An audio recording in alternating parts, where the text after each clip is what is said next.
Hello दोस्तों, आज के इस वीडियो में हम पब्लिक इंस्टीट्यूशंस इन इंडिया के यूनिट 1 को काफ़ी अच्छे से समझेंगे। यूनिट 1 का नाम है सार्वजनिक संस्थानों का अध्ययन। देखिए दोस्तों, आज के इस वीडियो में हम पब्लिक इंस्टीट्यूशन इन इंडिया की यूनिट 1 को पूरी तरह कवर करेंगे। इसमें हम कई सारे टॉपिक्स को कवर करेंगे। सारे टॉपिक्स आपको अच्छे से समझ में आ जाएंगे, बस आप वीडियो को पूरा देखना। तो फ्रेंड्स, वीडियो को पूरा देखें ताकि सारी बातें आप सही से समझ सकें।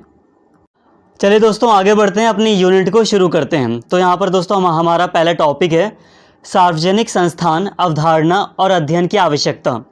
सार्वजनिक संस्थान वे संगठन हैं जो सरकार द्वारा स्थापित या नियंत्रित होते हैं। इनमें संघीय, राज्य, स्थानीय सरकारों द्वारा स्थापित संस्थाएं, उच्च शिक्षा संस्थान और अनुसंधान संस्थान यानी कि कोई रिसर्च करने वाला कोई संस्थान शामिल है। कुछ गैर सरकारी संगठनों को भी सार्वजनिक संस्थान माना जा सकता है। देखिए दोस्तों, बहुत ही सिंपल तरीके से यहाँ पर समझाया गया है। नोट्स में बहुत ही आसानी से आपको सारी बातें समझाई गई हैं और ये सारी बातें आपको बहुत ईजिली समझ में भी आ जाएंगी।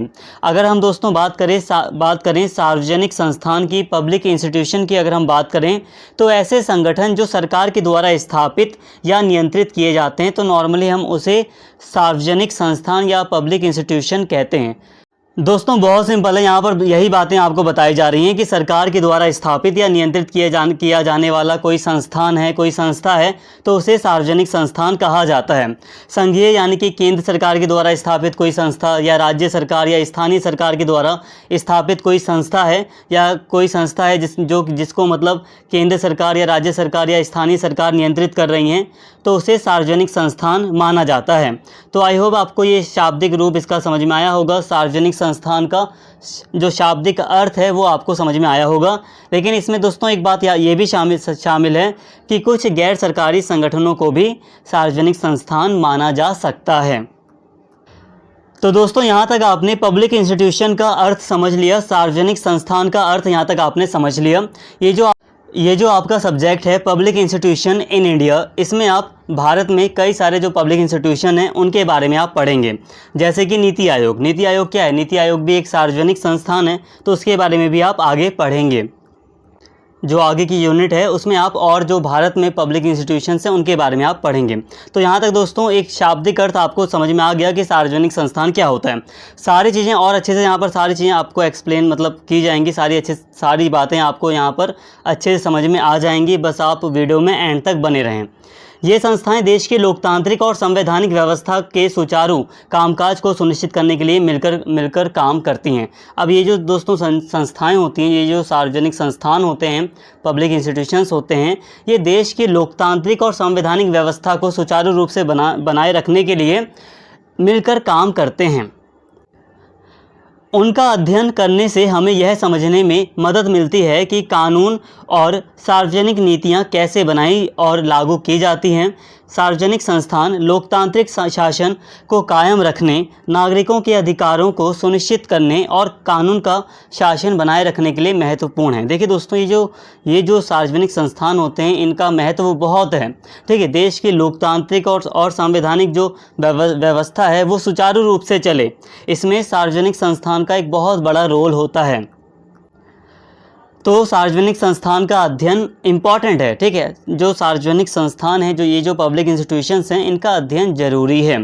ठीक है, ये कानून मतलब कैसे बनते हैं, कानून को कैसे लागू किया जाता है, नीतियाँ कैसे बनती हैं। तो जब हम पब्लिक इंस्टीट्यूशंस के बारे में पढ़ते हैं तो ये सारी जानकारियाँ हमें और अच्छे से मिलती हैं।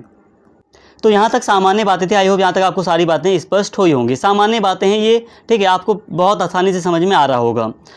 सार्वजनिक संस्थान प्रकृति में, नेचर में सार्वजनिक रूप की होती हैं क्योंकि वे बड़े पैमाने पर जनता से संबंधित मामलों से निपटते हैं, लेकिन उनके विशिष्ट कार्य उनकी प्रकृति में उन्हें विशिष्ट रूप से सार्वजनिक भी बनाते हैं। देखिए दोस्तों, ये जो सार्वजनिक संस्थान होते हैं ये बड़े पैमाने पर जनता से संबंधित मामलों से निपटते हैं। ठीक है, इसलिए भी ये सार्वजनिक मतलब लगते हैं कि ये सार्वजनिक हैं मतलब ये पब्लिक इंस्टीट्यूशंस हैं। ठीक है, लेकिन इनके जो कार्य हैं वो भी कुछ ऐसे होते हैं जो इन्हें सार्वजनिक यानी कि पब्लिक बनाते हैं। जैसे कि प्रतिनिधित्व, निर्वाचित निकाय या सार्वजनिक संस्थान लोगों और उनके हितों का प्रतिनिधित्व करते हैं। विधायी संस्थाएं, जो विधायी संस्थाएं होती हैं, विधायी संस्थाएं कानून बनाती हैं जो समाज को व्यवस्थित और नियंत्रित करते हैं। सरकारी संस्थान सार्वजनिक नीतियों को लागू और निष्पादित करते हैं। न्यायिक संस्थाएं विवादों का समाधान करती हैं, कानून का पालन सुनिश्चित करती हैं और संविधान की व्याख्या करती हैं, मतलब न्याय निर्णयन। ठीक है, ये भी है यहाँ पर। तो न्यायिक संस्थाएं जो होती हैं वो न्याय निर्णयन करती हैं, विवादों का समाधान करती हैं। मतलब यहाँ पर ये बताया जा रहा है कि ये जो इनके कार्य हैं सार्वजनिक संस्थाओं के, वो उनको विशिष्ट रूप से सार्वजनिक बनाते हैं। इसके साथ ही नागरिक कल्याण, इन संस्थाओं का उद्देश्य अधिकतम लोगों को कल्याण प्रदान करना है। तो दोस्तों यहाँ पर ये सामान्य बातें हैं, बहुत सामान्य रूप से आप इन्हें समझ लीजिए।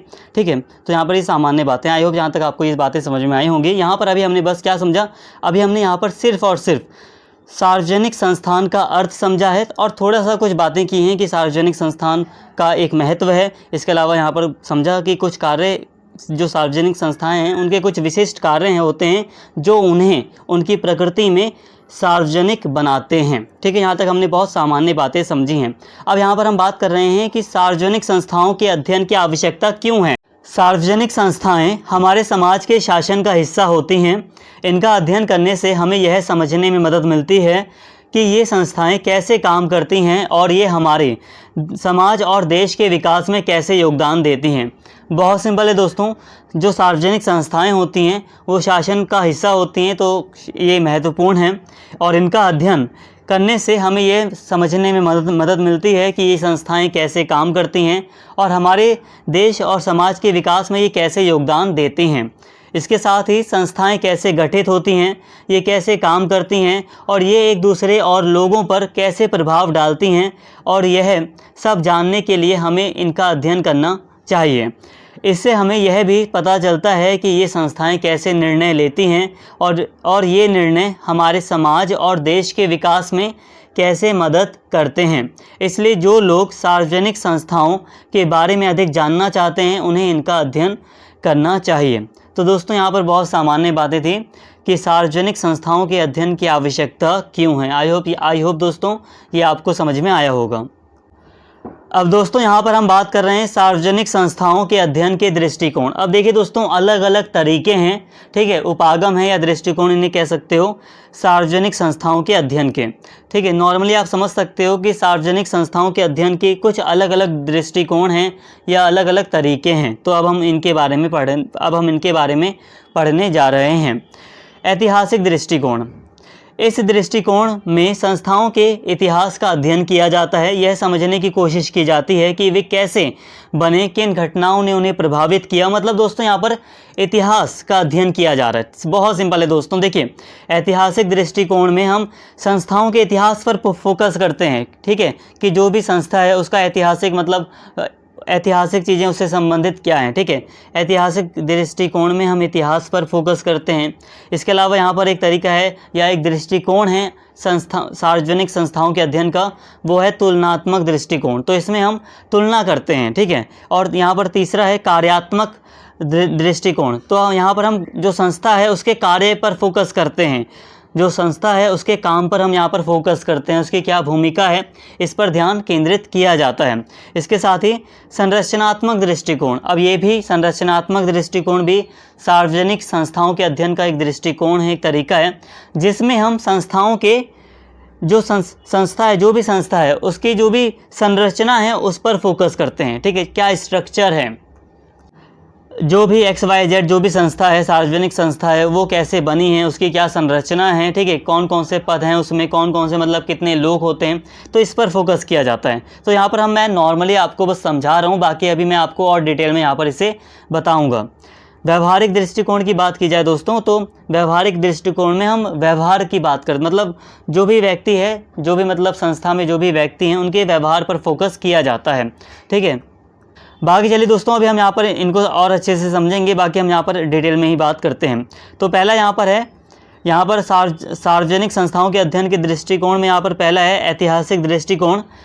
इस दृष्टिकोण में संस्थाओं के इतिहास का अध्ययन किया जाता है। यह समझने की कोशिश की जाती है कि वे कैसे बने, किन घटनाओं ने उन्हें प्रभावित किया और उनके विकास की कहानी क्या है।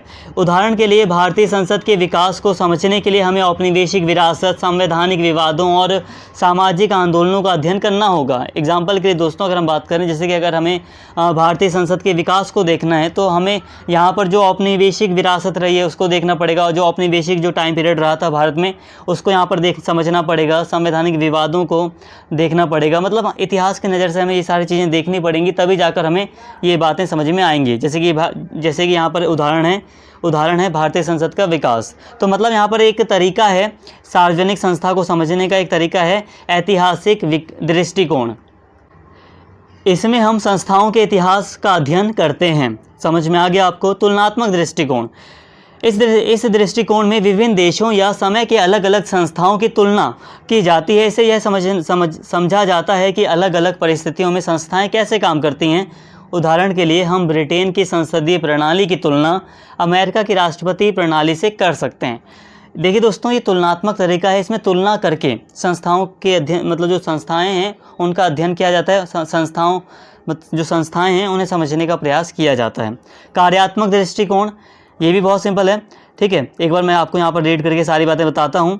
यह दृष्टिकोण संस्थाओं के काम और उनकी भूमिकाओं पर केंद्रित होता है। इसमें देखा जाता है कि संस्थाएं अपने कार्य कैसे पूरा करती हैं, जैसे प्रतिनिधित्व, कानून बनाना और प्रशासन करना। उदाहरण के लिए भारतीय चुनाव आयोग के चुनाव कराने में कितनी प्रभावशीलता है, इसे इस दृष्टिकोण से जांचा जा सकता है। उदाहरण यहाँ पर दिया गया है, जैसे कि भारतीय जो चुनाव आयोग है, ठीक है, वो चुनाव कराने में कितना सक्षम है, उसका कितना प्रभाव है, ठीक है, उसकी प्रभावशीलता कितनी है। ठीक है, तो इसे हम कार्यात्मक दृष्टिकोण है इसके द्वारा काफ़ी अच्छे से समझ सकते हैं, क्योंकि इसमें काम और जो काम है, मतलब जो संस्था है उसकी क्या भूमिका है, उस पर ध्यान केंद्रित किया जाता है। आप यूँ कह सकते हैं कि जो संस्था है उसके काम पर यहाँ पर ध्यान दिया जाता है कि जो संस्था है XYZ, जो भी संस्था है, पब्लिक इंस्टीट्यूशन है, उसका क्या काम है, इस पर फोकस किया जाता है। संरचनात्मक दृष्टिकोण, यह दृष्टिकोण संस्थाओं के संगठन और उनके कामकाज के नियमों पर केंद्रित होता है। इसमें देखा जाता है कि संस्थाएं कैसे बनाई गई हैं, उनकी संरचना क्या है और उनके कामकाज के नियम क्या हैं। उदाहरण के लिए न्यायपालिका की संरचना, जो न्यायपालिका है उसकी संरचना, न्यायाधीशों की नियुक्ति और उनके कार्यकाल को इस दृष्टिकोण से जांचा जा सकता है। बहुत सिंपल है। इसमें हम जो भी पब्लिक इंस्टीट्यूशन है उसकी संरचना देखते हैं। ठीक है, उसमें मतलब कौन कौन से अधिकारी हैं, उसमें कितने लोग हैं। ठीक है, जैसे कि यहाँ पर है न्यायपालिका की संरचना। ठीक है, तो यहाँ पर संरचना को देखा जाता है कि उस पब्लिक इंस्टीट्यूशन का क्या स्ट्रक्चर है। ठीक है, तो एक तरीका है संरचनात्मक दृष्टिकोण, अभी हमने इसे समझा। इसके अलावा व्यवहारिक दृष्टिकोण, ये भी क्या है, तो सार्वजनिक संस्थाओं के अध्ययन का एक दृष्टिकोण है। यह दृष्टिकोण संस्थाओं के भीतर लोगों के व्यवहार और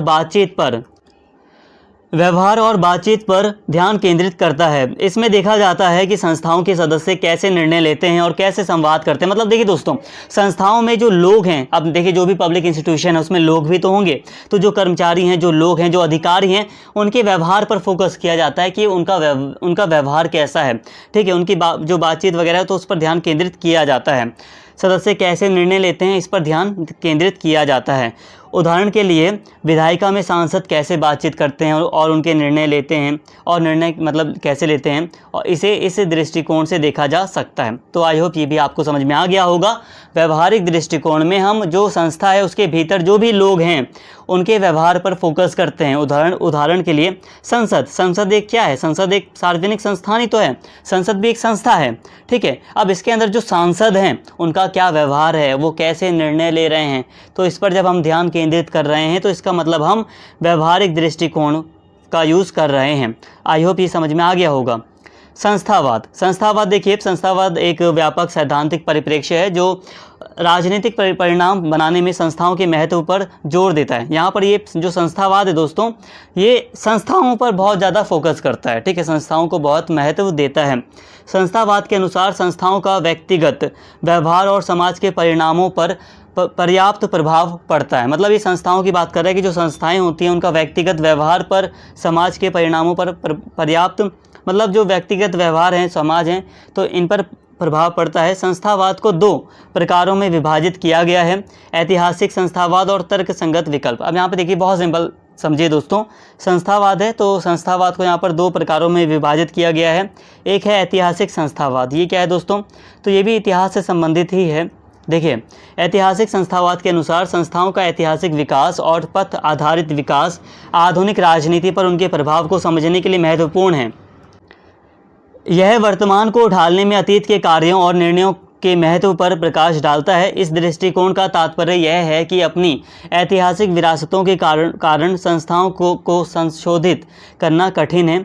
इस दृष्टिकोण का उपयोग शिक्षाविदों द्वारा यह जांचने के लिए किया जाता है कि भारत की औपनिवेशिक अतीत ने इसके, देखिए दोस्तों, यहाँ पे हम थोड़ा भारत के कॉन्टेक्स्ट में पढ़ रहे हैं, इसलिए हम यहाँ पर थोड़ा सा जो एग्जाम्पल्स वगैरह हैं उसमें हम यहाँ पर भारत के एग्जाम्पल्स वगैरह ले रहे हैं। हालांकि ये जो यूनिट है ये नॉर्मली आपको सारी बातें पब्लिक इंस्टीट्यूशन के बारे में नॉर्मली बता रही है। ऐसा नहीं कि ये सिर्फ आपको भारत के बारे में बता रही है, ये आपको नॉर्मली बता रही है कि पब्लिक इंस्टीट्यूशंस हैं उसके बारे में ये आपको सारी जानकारी दे रही है यहाँ। लेकिन यहाँ पर हमने, क्योंकि ये सब्जेक्ट जो है वो भारतीय कॉन्टेक्स्ट में कहा है आपको पढ़ने के लिए, इसलिए जो एग्जाम्पल है यहाँ पर, तो ये एग्जाम्पल भारत से संबंधित ही हैं ज़्यादातर। भारत के औपनिवेशिक अतीत ने इसके सार्वजनिक संस्थाओं के स्वरूप और संचालन को कैसे आकार दिया है। तो ऐतिहासिक संस्थावाद नॉर्मली दोस्तों आप यूँ समझ लो कि इतिहास पर फोकस किया जा रहा है कि संस्थाओं का विकास कैसे हुआ है। या भारत में अगर हम बात करें तो जो शिक्षाविद हैं वो ज़्यादातर फोकस कर रहे हैं कि औपनिवेशिक जो अतीत रहा है, ठीक है, उस समय किस तरह से सार्वजनिक संस्थाओं का मतलब विकास हुआ, या क्या स्वरूप था, क्या संचालन था, ठीक है, क्या प्रभाव पड़ा औपनिवेशिक टाइम पीरियड का। तो ये सारी बातें इसमें हैं। तर्कसंगत विकल्प संस्थानवाद। तर्कसंगत विकल्प संस्थानवाद संस्थाओं के दायरे में व्यक्तिगत अभिनेताओं द्वारा चुने गए विकल्पों के अध्ययन पर केंद्रित है। ये विकल्प पूरी तरह से व्यक्तियों की तर्कसंगतता पर आधारित होते हैं। दोस्तों कहने का मतलब यहाँ पर यही है कि ये जो तर्कसंगत विकल्प संस्थानवाद है ये फोकस करता है कि जो भी संस्थाओं के अंतर्गत जो अधिकारी हैं वो कैसे विकल्पों का चुनाव कर रहे हैं। तो नॉर्मली ये कह रहा है कि जो व्यक्तिगत जो तर्कसंगतता है तो ये उस पर डिपेंड होता है कि व्यक्ति कौन से विकल्पों का चुनाव करेगा। लेकिन यहाँ पर कुछ और बातें भी ये बता रहा है। इस दृष्टिकोण का तर्क है कि संस्थाओं के अंदर व्यक्ति अपने स्वार्थ से काम करते हैं और संस्थागत ढांचे के प्रोत्साहन और प्रतिबंधों के आधार पर तर्कसंगत निर्णय लेता है। उदाहरण के लिए भारतीय संसद में सांसदों के आचरण की जांच इस लेंस के माध्यम से की जा सकती है कि यह ध्यान में रखते हुए कि संस्थागत नियम और चुनावी प्रोत्साहन उनके कार्यों को कैसे प्रभावित करते हैं। मतलब कि दोस्तों यहाँ पर कहने का मतलब यही है कि संस्थाओं के अंतर्गत जो नियम वगैरह हैं तो वो भी व्यक्ति को प्रभावित करते हैं विकल्पों का चुनाव करने में, ठीक है। तो यहाँ पर ये सारी बातें बताई गई जा रही हैं। तो आई होप समझ में आया होगा यहाँ तक आपको सारी बातें। यहाँ पर एक है सार्वजनिक चयन सिद्धांत। सार्वजनिक चयन सिद्धांत तर्कसंगत विकल्प सिद्धांत का एक उपसमूह है जो निर्वाचित अधिकारियों, नौकरशाहों और मतदाताओं के व्यवहार पर केंद्रित है। तो देखिए दोस्तों, ये जो निर्वाचित अधिकारी हैं, जो नौकरशाह हैं, जो मतदाता हैं तो उनके व्यवहार पर केंद्रित है। इसका मानना है कि व्यक्ति विशेष रूप से सार्वजनिक निर्णय लेने वाले वातावरण में अपनी उपयोगिता को अधिकतम करने के लिए कार्य करते हैं। मतलब दोस्तों जो व्यक्ति होते हैं तो वो मतलब उनके लिए जो चीज़ें अच्छी होती हैं तो उसे मतलब वो चाहते हैं कि वो सार्वजनिक निर्णय लिए जाएं। मतलब कहने का मतलब यही है कि व्यक्ति यही चाहते हैं कि वो सार्वजनिक निर्णय लिए जाएं जो उनके लिए अधिक उपयोगी हो। इसके साथ ही दोस्तों यहाँ पर एक है नया संस्थावाद। अब ये क्या है, तो देखिए नया संस्थावाद एक समकालीन सैद्धांतिक दृष्टिकोण है जो संस्थावाद, तर्कसंगत विकल्प सिद्धांत और समाजशास्त्र के विभिन्न पहलुओं को एकीकृत करता है। बहुत सिंपल है, संस्थावाद भी इसमें शामिल है। तर्कसंगत विकल्प सिद्धांत और समाजशास्त्र के अलग अलग कुछ मतलब अलग अलग जो पहलू हैं तो उनको वो ये एकीकृत करता है।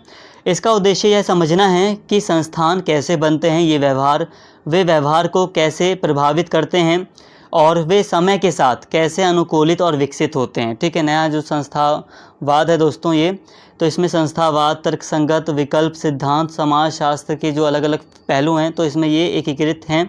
ठीक है, इसके साथ ही इसका उद्देश्य है कि संस्थान कैसे बनते हैं, वे व्यवहार को कैसे प्रभावित करते हैं और वे समय के साथ कैसे मतलब अपने आप को ढालते हैं और कैसे विकसित होते हैं। तो ये सारी बातें हैं। आई होप यहाँ तक आपको दृष्टिकोण समझ में आया होगा। ठीक है, अब हम यहाँ पर दोस्तों बात कर रहे हैं भारत में सार्वजनिक संस्थाओं का अध्ययन। इतिहास और विकास की बात कर रहे हैं, तो इसे भी आप आसानी से समझ लीजिए। थोड़ा लेंथी है, थोड़ा बड़ा है, क्योंकि मैंने यहाँ पर सभी बातों को, सभी टॉपिक को ऐड किया है, लेकिन यहाँ पर आपको सारी बातें समझ में आ जाएंगी। प्राचीन लोकतांत्रिक सभाओं से लेकर, पहले मैं आपको रीड करके यहाँ पर सारी बातें बताता हूँ, फिर शॉर्ट में आपको सारी बातें अच्छे से समझाऊंगा, लेकर आधुनिक डिजिटल शासन के प्रयासों तक, ये सार्वजनिक संस्थान भारत के सामाजिक राजनीतिक विकास के लिए महत्वपूर्ण साबित हुए हैं। जैसा कि हम पहले ही भारत की समृद्ध और महान सभ्यता के इतिहास से परिचित हैं, जहां राजनीतिक सामाजिक व्यवस्था बनाए रखने के लिए सार्वजनिक संस्थान बहुत ही महत्वपूर्ण स्थान रखते हैं। तो यहाँ पर बहुत सामान्य बातें बताई जा रही हैं। यहाँ पर दोस्तों हम प्राचीन से लेकर आधुनिक समय तक समझेंगे कि किस तरह से भारत में सार्वजनिक संस्थाओं का मतलब किस तरह से विकास हुआ है। तो यहाँ पर अभी हम इसको समझ रहे हैं। ऋग्वेद प्राचीन टाइम की बात की जा रही है, और अर्थशास्त्र, कौटिल्य का अर्थशास्त्र जैसे प्राचीन ग्रंथों में सभा और समिति जैसी अवधारणाओं का उल्लेख मिलता है, जो प्रारंभिक लोकतांत्रिक संस्थाओं की उपस्थिति का संकेत देता है। इसके अतिरिक्त मौर्य साम्राज्य का इतिहास हमें बताता है कि उनका प्रशासन बहुत कुशल था। देखिए बहुत सामान्य बातें हैं, तो बहुत ज़्यादा समझाने के लिए नहीं है यहाँ पर बातें, बहुत सामान्य बातें हो रही हैं कि प्राचीन काल में हम देखते हैं कि ऋग्वेद और कौटिल्य का जो अर्थशास्त्र, जो बुक है अर्थशास्त्र, ठीक है, ग्रंथ है जो अर्थशास्त्र, उसमें हमें ऋग्वेद और जो कौटिल्य का अर्थशास्त्र ग्रंथ है उसमें हमें सभा और समिति जैसी अवधारणाओं का मतलब उल्लेख दिखता है, जो कि प्रारंभिक लोकतांत्रिक संस्थाओं की उपस्थिति का संकेत देती हैं। ठीक है, इसके अलावा मौर्य साम्राज्य में हम देखते हैं कि मौर्य साम्राज्य में उनका जो प्रशासन था बहुत कुशल था, जो कि विभिन्न सार्वजनिक संस्थाओं जैसे स्थानीय प्रशासन, पुलिस प्रणाली, जासूसी प्रणाली, परिवहन प्रणाली और जन्म और मृत्यु के पंजीकरण, विदेशियों, उद्योगों, व्यापार और निर्माण पर आधारित था। माल की बिक्री, कर संग्रह प्रशासन के नियंत्रण में थे। तो ये बातें हैं। गुप्त साम्राज्य, इसके अलावा गुप्त साम्राज्य ने प्रशासनिक और कानून प्रथाओं को परिष्कृत किया, मतलब और ज़्यादा अच्छा बनाया। जो प्रशासनिक या जो कानूनी जो नियम वगैरह थे उनको और ज़्यादा परिष्कृत किया। राज व्यवस्था, धर्म, समाज, आर्थिक जीवन, साहित्य, कला, वास्तुकला और प्रौद्योगिकी अपनी सर्वोत्तम स्थिति में थे। इसलिए इस काल को भारतीय इतिहास का स्वर्ण काल कहा जाता है। ठीक है, तो इस काल को भारतीय इतिहास का स्वर्ण काल भी कहा जाता है। तो यहाँ पे हमने बात की प्राचीन काल की। ठीक है, बहुत नॉर्मल है। इतिहास और विकास की बात कर रहे हैं कि भारत में सार्वजनिक संस्थाओं का इतिहास क्या रहा है, क्या विकास रहा है। ठीक है, तो यहाँ पर हमने प्राचीन काल को देखा, ऋग्वेद और अर्थशास्त्र की हमने बात की। ये अर्थशास्त्र क्या है, तो कौटिल्य का अर्थशास्त्र जिसे कहते हैं हम, ये कौटिल्य के द्वारा लिखा गया ग्रंथ है अर्थशास्त्र। ठीक है, तो यहाँ पर ये बातें आपको समझ में आई होंगी। ठीक है, यहाँ तक हमने बात की। इसके अलावा सल्तनत, मध्यकाल की यहाँ पर बात हो रही है। तो सल्तनत की स्थापना ने मध्यकालीन भारतीय इतिहास में एक नए युग की शुरुआत का संकेत दिया। यहाँ पर थोड़ा इतिहास बताया जा रहा है। ठीक है, एक सदी से भी अधिक समय तक इसने उत्तरी भारत और दक्कन के कुछ हिस्सों के राजनीतिक एकीकरण का नेतृत्व किया। 14वीं शताब्दी के अंत में सल्तनत का पतन हो गया, जिसके परिणाम स्वरूप देश के विभिन्न हिस्सों में कई राज्यों का उदय हुआ। इनमें से कुछ साम्राज्य जैसे बहमनी और विजयनगर प्रमुखता से उभरे। तो यहाँ तक थोड़ा सा इतिहास बताया जा रहा है। इतिहास ज़्यादा समझाने वाली चीज़ नहीं है यहाँ पर। ठीक है, तो इतिहास यहाँ पर बताया जा रहा है। विकास के आगे हम बात करें दोस्तों, तो बहमनी और विजयनगर जो साम्राज्य थे तो उन्हें वो प्रमुखता से उभरे। व्यापार और शिल्प को प्रोत्साहित किया गया और कई नए शहर व्यापार और शिल्प के केंद्र के रूप में विकसित हुए, जिससे कई सामाजिक आर्थिक संस्थाओं को प्रमुखता मिली। ठीक है, यहाँ तक सामान्य बातें ही हैं, बहुत इजी हैं। 1526 ईस्वी में भारत में मुगल साम्राज्य की स्थापना हुई। साम्राज्य की केंद्रीकृत संरचना के बावजूद अकबर ने एक केंद्रित राजस्व प्रणाली की धारणा और एक विविध प्रशासनिक नौकरशाही के गठन जैसे प्रशासनिक सुधार स्थापित किए। मतलब जो साम्राज्य था तो वो केंद्रीकृत ही था। ठीक है, मतलब राजा, बहुत ज़्यादा राजा प्रमुख था, जो शासन था वो केंद्रीकृत था। और अकबर ने केंद्रीकृत राजस्व प्रणाली की धारणा और एक विविध प्रशासनिक नौकरशाही के गठन जैसे प्रशासनिक सुधार स्थापित किए। मतलब प्रशासनिक सुधार किए गए। ठीक है, बहुत सिंपल है। ब्रिटिश काल, अब ब्रिटिश काल की बात कर रहे हैं। तो ब्रिटिश औपनिवेशिक शासन का जो आधुनिक काल है, यहाँ पर हम उसी की बात कर रहे हैं। हमने अभी यहाँ पे मध्यकालीन समाज को, मतलब मध्यकालीन भारत इतिहास की बात हमने यहाँ पर की। फिर यहाँ पर हम आधुनिक काल की ही बात कर रहे हैं। तो ब्रिटिश औपनिवेशिक शासन का आगमन भारतीय सार्वजनिक संस्थाओं के विकास में एक महत्वपूर्ण मील का पत्थर साबित हुआ। ब्रिटिश काल के दौरान शिक्षा, न्याय, पुलिस सुधार, सिविल सेवा सुधार और विभिन्न सार्वजनिक संस्थाओं की स्थापना के क्षेत्र में कई सुधार हुए। भारतीय सिविल सेवा ICS जैसी प्रशासनिक एजेंसियों के गठन के माध्यम से अंग्रेजों ने कर संग्रह और प्रशासन पर ध्यान देने के साथ एक केंद्रीकृत प्रशासनिक संरचना विकसित की।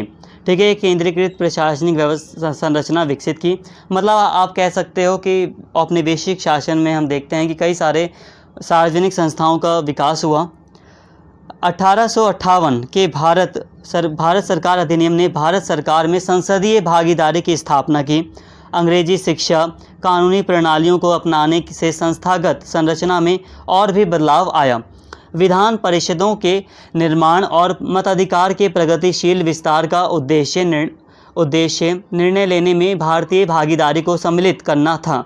हालांकि ये प्रयास सीमित थे और वास्तविक अधिकार और औपनिवेशिक अधिकारियों के हाथों में केंद्रित रहे। देखिए दोस्तों, यहाँ पर मैंने सारी बातों को शामिल किया है, इसीलिए थोड़ा सा बड़ा लग रहा होगा आपको, थोड़ा लेंथी लग रहा होगा, लेकिन सारी चीज़ें इंपॉर्टेंट है। मेरी तरफ से आपको सारी चीज़ें पढ़ाना इंपॉर्टेंट है। ठीक है, आप चाहो तो आप इसे और शॉर्ट में कर सकते हो, नोट्स बना सकते हो शॉर्ट। ठीक है, लेकिन यहाँ पर मेरी तरफ से आपको सारी बातें डिटेल में बताना इंपॉर्टेंट है। स्वतंत्रता के बाद संविधान के द्वारा, अब देखिए दोस्तों, स्वतंत्रता के बाद संविधान के द्वारा कई सारी सार्वजनिक संस्थाओं की स्थापना की गई। यहाँ पर यही सारी बातें बताई जा रही हैं। संविधान के द्वारा भारत में कानून का शासन और लोकतंत्र की संस्था स्थापित की गई।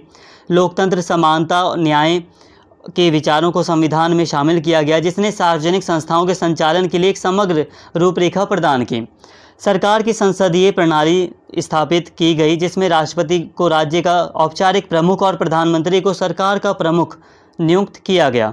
भारतीय संविधान ने एक संघीय प्रणाली का पालन किया, जिसमें संघीय सरकार और राज्यों के बीच शक्तियों का विभाजन हुआ, जिससे सहकारी संघवाद को बढ़ावा मिला।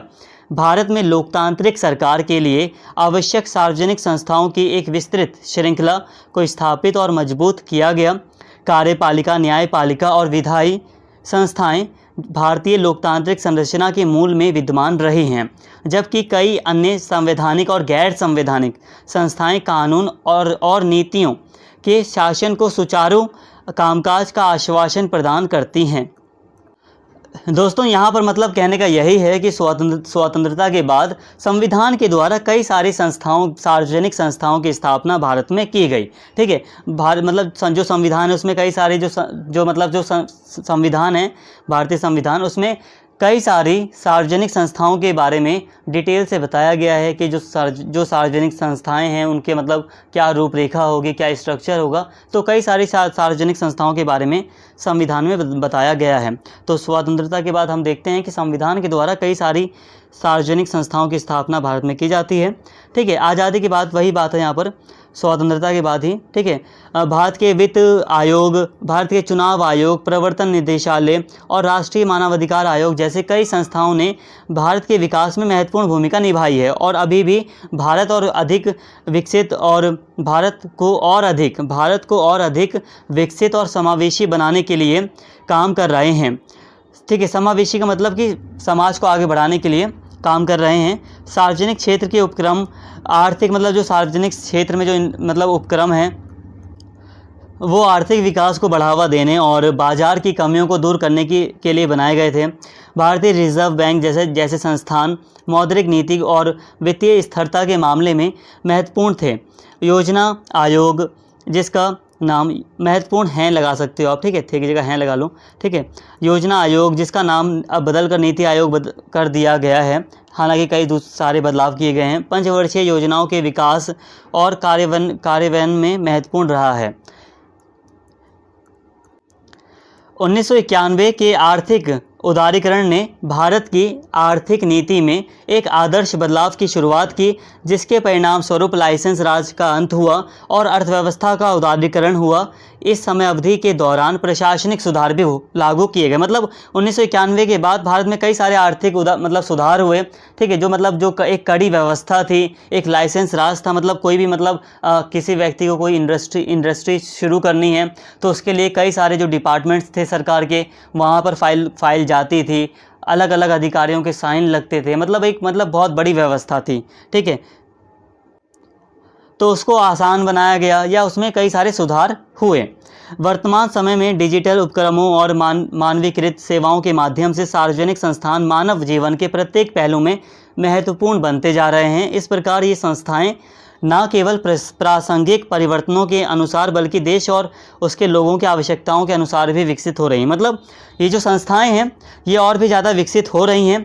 ये देखिए दोस्तों, जो मतलब प्रासंगिक परिवर्तन है यानी कि जो ज़रूरी परिवर्तन है वो भी हो रहे हैं और लोगों की जो आवश्यकता है उसके अनुसार भी इसमें परिवर्तन हो रहे हैं और इसका विकास हो रहा है।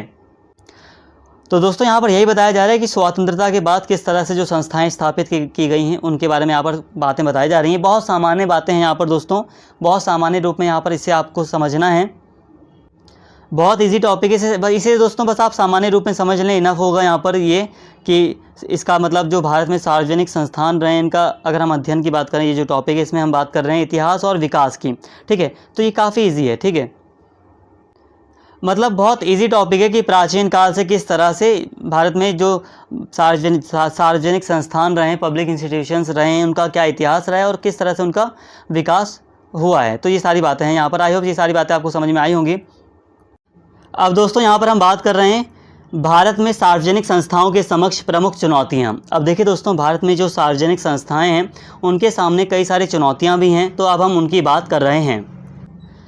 एक चुनौती है कार्मिक संसाधनों की कमी। अभी देखिए दोस्तों, ये एक चुनौती है, ठीक है। यहाँ पर ये जो लाइन लिखी है इसको आप नीचे वाली लाइन में ऐड कर सकते हैं, ठीक है।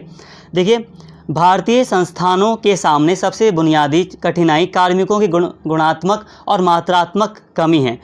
मात्रात्मक रूप से कामकाजी पेशेवरों की भारी कमी है और बड़ी संख्या में पद खाली हैं, जबकि गुणात्मक रूप से पर्याप्त रूप से प्रशिक्षित, कुशल और तकनीकी रूप से सुसज्जित कर्मियों की कमी है। सार्वजनिक संस्थाओं की प्रभावशीलता उनके कार्यबल की क्षमता और कौशल पर निर्भर है। धन की अपर्याप्तता और दुरुपयोग तथा प्रशासनिक इच्छा शक्ति की कमी कार्मिकों से संबंधित चल रही चिंताओं के कुछ कारण हैं। देखिए दोस्तों, यहाँ पर कहा जा रहा है कि जो कार्मिक संसाधन है तो उसमें कमी है। यहाँ पर कई सारी बातें बताई जा रही हैं। देखिए यहाँ पर एक बात यहाँ पर बताई जा रही है कि जो स्किल्स हैं उसकी भी कमी है। जो कर्मचारी हैं तो उनके अंदर स्किल्स की भी कमी है, साथ में संख्या की भी कम है। कई सारे जो पद हैं, जो पोस्ट हैं वो खाली हैं। तो यहाँ पर ये बातें बताई जा रही हैं। तो यहाँ पर गुणात्मक और मात्रात्मक दोनों ही बातें की जा रही हैं। इसके साथ ही एक यहाँ पर चुनौती है अस्पष्टताएं। भारत के संघीय और लोकतांत्रिक ढांचे में कानूनी और संवैधानिक अस्पष्टताएं नई नहीं हैं, लेकिन विद्वानों ने तर्क दिया है कि नकारात्मक परिणाम बड़े हैं। उदाहरण के लिए, भ्रम और कानूनी अस्पष्टताओं ने राज्यों को पंचायती राज संस्थाओं के स्तर पर वित्तीय शक्तियां हस्तांतरित करने में अनिच्छुक होने के लिए प्रोत्साहित किया है। कहने का मतलब दोस्तों ये है कि कुछ कानूनी कुछ अस्पष्टताएं हैं जिसके कारण जो मतलब कई सारी जो सार्वजनिक संस्थाएं हैं उनको कई तरह की चुनौतियां फेस करनी पड़ती हैं। या आप ये कह सकते हैं कि कानूनी अस्पष्टताओं के कारण, या आप यूँ कह सकते हैं कि कानूनी अस्पष्टताएं भी सार्वजनिक संस्थाओं के समक्ष एक चुनौती है।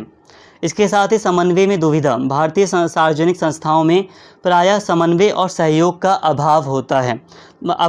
या अभाव आप कह सकते हो कि आप यूँ दोस्तों कह सकते हो कि अभाव भी एक चुनौती है, आप ऐसा भी कह सकते हो, ठीक है। समन्वय और सहयोग का अभाव भी एक चुनौती है। इसके साथ ही जवाबदेही, ठीक है, कि कोई व्यक्ति कितना कोई संस्था कितनी अकाउंटेबल है, कितना रिस्पॉन्सिबल है, तो इसकी कमी जवाबदेही की। और पारदर्शिता की अनुपस्थिति सार्वजनिक संस्थाओं के लिए गंभीर चिंता का विषय है। इसके साथ ही राजनीतिक प्रभाव, एक राजनीतिक जो हस्तक्षेप होता है तो ये भी सार्वजनिक संस्थाओं के समक्ष एक चुनौती है। राजनीतिक प्रभाव प्रायः सार्वजनिक संस्थाओं के लिए बाधाएं पैदा करता है, जिससे उनकी स्वायत्तता और यानी कि स्वतंत्रता और निष्पक्ष रूप से काम करने की क्षमता खतरे में पड़ जाती है। नियुक्तियों, तबादलों और निर्णय लेने में राजनीतिक नेताओं और सरकार का हस्तक्षेप संस्थाओं के कामकाज पर नकारात्मक प्रभाव डालता है। अब जो पॉलिटिकल जो हस्तक्षेप होता है तो ये भी एक नकारात्मक प्रभाव डालता है सार्वजनिक संस्थाओं पर। तो राजनीतिक हस्तक्षेप भी सार्वजनिक संस्थाओं के समक्ष एक चुनौती है। तो दोस्तों आई होप यहाँ तक आपको सारी बातें समझ में आई होंगी। यहाँ तक हमने सार्वजनिक संस्थाओं से संबंधित ये जो आपकी पहली यूनिट थी, इसे हमने काफ़ी डिटेल में कवर किया, काफ़ी डिटेल में हमने यहाँ पर सभी टॉपिक्स को समझा। आई होप सारी बातें आपको अच्छे से समझ में आई होंगी। उम्मीद करता हूँ दोस्तों आपको वीडियो अच्छी लगी होगी। अगर दोस्तों आपको वीडियो अच्छी लगी हो, सारी बातें समझ में आई हों, तो प्लीज़ चैनल को सब्सक्राइब कर लें, वीडियो को लाइक करें, शेयर करें और कमेंट करके अपना फीडबैक ज़रूर दें। Thank you.